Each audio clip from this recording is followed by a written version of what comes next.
Cinema தயாரிப்பாளர் ஆகாஷ் பாஸ்கரன் வழக்கில் அமலாக்கத்துறை உதவி இயக்குனர் ஆஜராக உயர்நீதிமன்றம் அதிரடி உத்தரவை பிறப்பித்திருக்கிறது. அண்மை செய்தியாக பார்க்கிறோம். நீதிமன்ற அவமதிப்பு வழக்கில் உயர்நீதிமன்றம் இந்த அதிரடி உத்தரவை பிறப்பித்திருக்கிறது. கூடுதல் விவரங்களை வழங்குவதற்காக சிறப்பு செய்தியாளர் ரமேஷ்குமார் இணைகிறார். விவரங்கள் ரமேஷ்குமார்.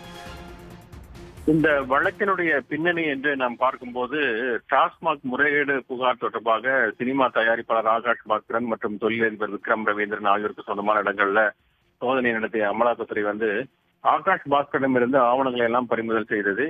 இதை எதிர்த்து தாக்கல் செய்யப்பட்ட வழக்குகளை விசாரித்த சென்னை உயர்நீதிமன்றம் ஆகாஷ் பாஸ்கரிடமிருந்து கைப்பற்ற ஆவணங்கள் மின்னணு சாதனங்கள் எல்லாம் திரும்ப ஒப்படைக்க வேண்டும் என்று உத்தரவிட்டதுடன் மேற்கொண்டு எந்த ஒரு நடவடிக்கையும் எடுக்கக்கூடாது என்று இடைக்கால தடை விதித்து உத்தரவிட்டிருந்தது.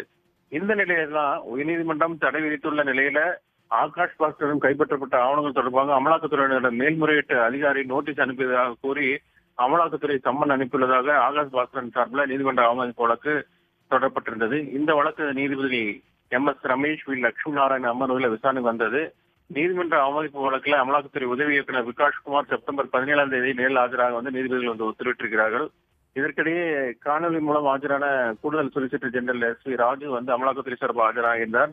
அவர் இதுல பதில் மனு தாக்கல் செய்யாததற்காக 30,000 ரூபாய் ஏற்கனவே அபராதம் விதிக்கப்பட்டதை அந்த வழக்கை சுட்டிக்காட்டி அதை எதிர்த்து உச்சநீதிமன்றத்தில் மேல்முறையீடு செய்ய உள்ளதாக தெரிவித்திருந்தார்.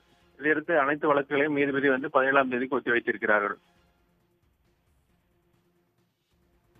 கூடுதல் தகவல்களுக்கு நன்றி ரமேஷ்குமார். உடனுக்குடன் செய்திகளை தெரிந்து கொள்ள சன் நியூஸ் பெல் ஐகானை கிளிக் பண்ணுங்க.